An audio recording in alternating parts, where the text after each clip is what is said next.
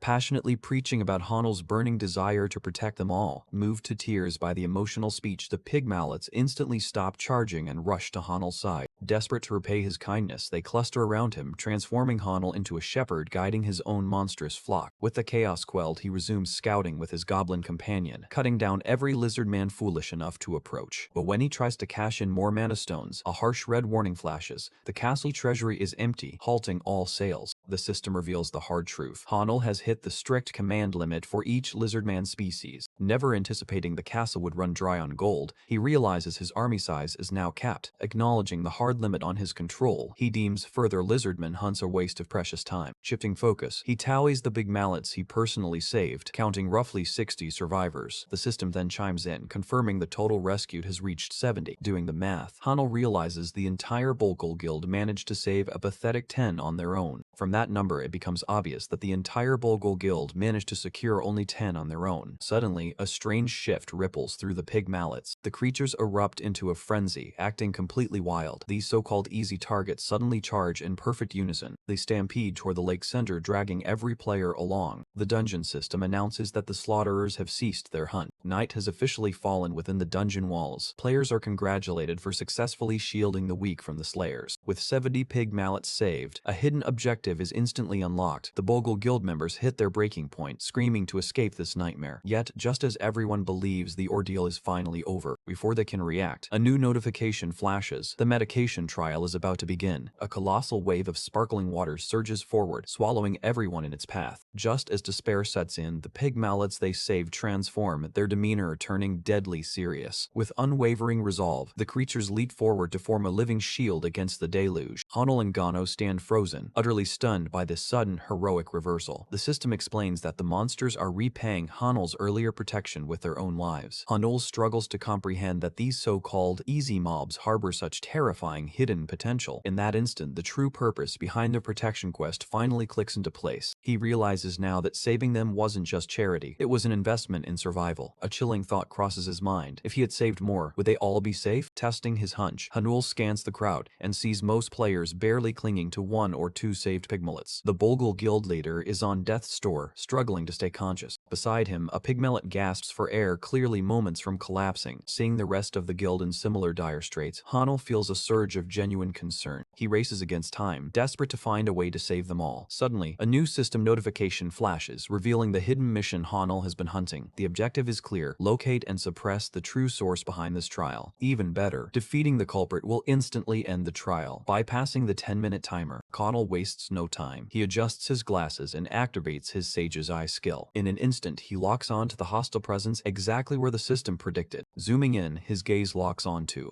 Zen Carrick, a named monster wielding catastrophic skills like Cataclysmic Wave and Storm. Volcanic spikes instantly, for named monsters are unique powerhouses with exclusive abilities. Still, he forces calm, knowing hidden missions demand sacrifice. As Gano's eyes blaze with excitement and he preps to charge the beast behind the deluge, Hanno halts him cold, declaring Gano will only spectate. Without water resistance, the lake would be a death trap. Tunnel swiftly accesses his monster summoning shop, seeking a specialized recruit to dominate the chaotic waters. From the Lord's list, he summons an ogre berserker, chosen specifically for its innate water resistance.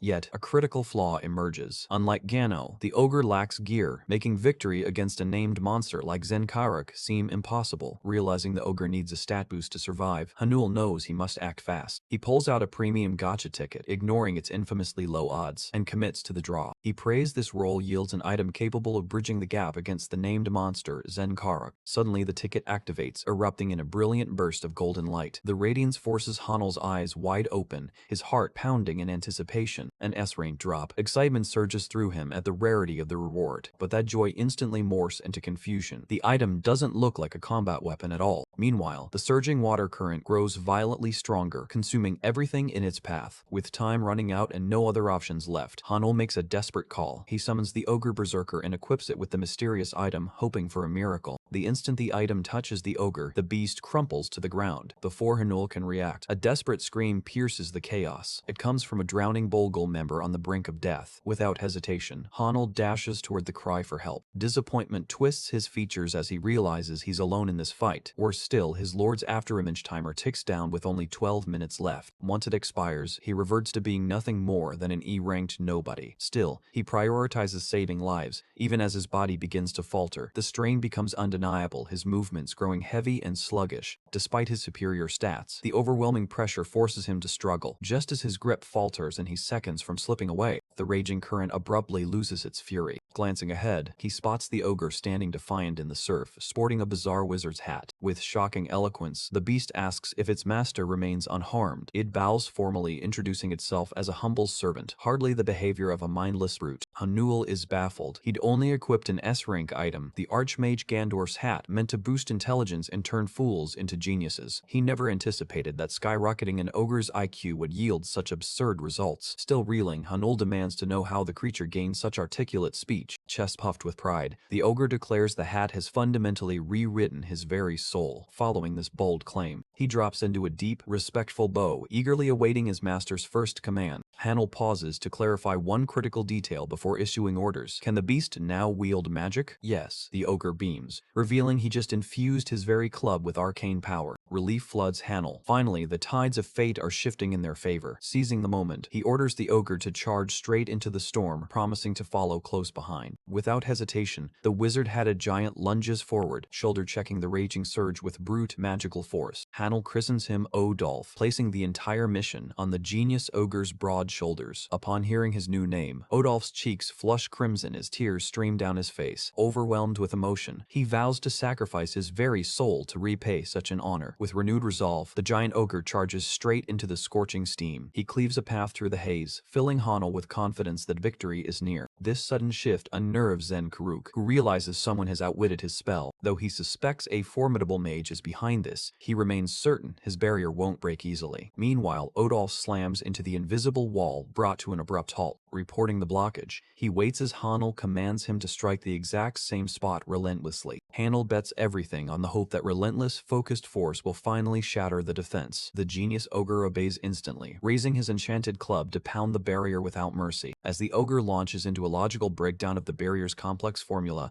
Hanul cuts him off, ordering him to ditch the math and smash through with brute force. The servant bows obediently and begins hammering the barrier with relentless fury, swinging his club like a batter aiming for a home run. Zenkaruk's anxiety spikes as the barrier weakens, though he clings to the belief that no mere ogre can withstand his catastrophic wave. Convinced that mastering both strength and magic is impossible, he boasts of his unbreakable defense right up until the barrier shatters without warning. The lizard mage freezes, utterly stunned by the impossible breach. He mutters that only an ogre mage could achieve this feat, a statistical impossibility that defies all logic. Staring at the wizard-headed giant, he struggles to comprehend how his perfect magical seal has been broken. He begins to suspect the giant is actually an ogre shaman in disguise. When Hanel demands if he's Zenkarok, the lizard stays eerily silent. Instead of answering, he pours all his focus into slaughtering the foes ahead. He assumes the shaman is mana-drained, giving him the perfect edge against a weakened rival. Just as the lizard winds up a lethal strike meant to obliterate anyone in its path, Hanel barks an order for Odolph to interrupt with a long-range spell. Expecting a fiery blast followed by a furious charge, the tunnel braces for impact, but the ogre simply hurls a massive log straight at Zenkarok's face. Too arrogant to notice the physical projectile, the lizard sneers at the air, boasting of his inevitable victory and insisting no magic could ever breach his perfect barrier. But the moment the log makes contact, the lizard's arrogance shatters like fragile glass. He crumples to the ground, utterly defeated. Hanel notes the spell looked like a simple throw, prompting Odolph to apologize for lacking proper incantations. Meanwhile, at Pingback Guild HQ, executives pressure their leader to recruit the new S-ranker Hanel before rivals intervene. Yet the leader remains unmoved by their urgency. He dismisses the hunt for another S-ranker, claiming he already has plenty to spare. Back in the dungeon, with Zenkarok finally subdued, Odolph retrieves the Monostone and presents it to Hanel. Hanel praises the giant's effort, but Odolph humbly credits his master's guidance for the victory. After a brief playful tug-of-war over who deserves the credit, Hanel sells the rare soulstone to the castle. The system instantly processes the transaction, tallying up the rewards. The payout includes a special zone development permit, a fresh batch of gacha tickets, and a modest sum of gold, slightly trimmed due to the castle's current treasury shortage. Even better, Hanel unlocks Zenkarok as a summonable unit for future wave defenses. Deciding to inspect his new loot later, he turns back to check on the survivors. Upon returning to the scene, he finds only the blue-haired Bolgal huntress conscious, who immediately begs to know if everyone was saved. After she thanks him profusely, Hanel cuts straight to the question: where are the rest of her guild members? She confirms everyone survived and is already receiving proper care. Suddenly, guild leader Kwang storms onto the scene. He demands a private word with Hanel. His aggressive lunge looks less like a greeting and more like a punch. Instead, he crashes to his knees, thanking Hanel for saving his entire guild. He bitterly apologizes for his disgraceful behavior when they first entered. Hanul is floored. He never pegged the brainless brute as capable of humility. Offering a hand, Hanul pulls the giant up. He tells Kwang to stand tall and look after the members who still need him. With that, the two finally shake hands. Tears well in Kwang's eyes as he swears to repay this life-saving debt one day. Suddenly, the system announces the meditation trial has been successfully cleared. Survivors face a choice: retreat with the unconscious or press deeper into the dungeon. Upon hearing Hanul intends to stay, Kwang immediately tries to talk him out of it. He begs Hanul to withdraw, promising to regroup and return once they're fully prepared. But Hanul simply summons his monster, silencing any further arguments about safety. He explains that with such reliable teammates, he has no need to retreat just yet. Terrified by the display, Kwang finally grasps exactly why Hanul is so confident. Realizing the power gap, fear washes over him as the true scale of Hanul's strength hits home. Defeated by the revelation, Kwang gives up on persuading him and steps aside. All of them express their gratitude to Hanul and leave, while our boy stays behind to push forward and complete the dungeon, a feat that no one else has ever managed. He has also completed the hidden mission. The dungeon system informs Hanul that he will be granted a special reward in addition to the standard ones he is receiving. The scene then shifts back to Choi Kang, who is still being persuaded to hire the new S-ranker. The vice head, Pyo Myung-hoon, along with his sister, tries to explain why their top guild should bring him on board. The leader, however, keeps on rambling that they themselves are in a tight spot, and moreover, since the S-ranker is still officially registered as B-ranked in the guild, he does not see this as necessary. Just then, he receives a notification. A red pattern dungeon has been detected, signaling an imminent break. Recognizing the location as the Garden of Meditation, the very place Hanul entered, the leader immediately orders a mobilization. Hours later, the guild leader and his retinue storm the dungeon site, demanding an immediate status report. On-site forces confirm the dungeon has escalated to a red pattern threat. With civilians evacuated, they urgently request Pungbok's backup for the crisis. Myung-hoon screams for news on the trapped hunters, only to learn 6 escaped while one lone hunter ventured into the depths. Just then, Ma Dong, the guild leader of Aegis, arrives on the scene. Sonare, leader of the Samurai Guild, arrives to join the chaos. Shocked whispers ripple through the crowd. No single hunter has ever reached the dungeon's deepest core, and everyone demands to know who could pull off such a feat. Confusion reigns until the man in the black suit drops a bombshell. The mystery hunter isn't even a man. The truth finally breaks: the lone warrior who conquered the depths is none other than Hanul.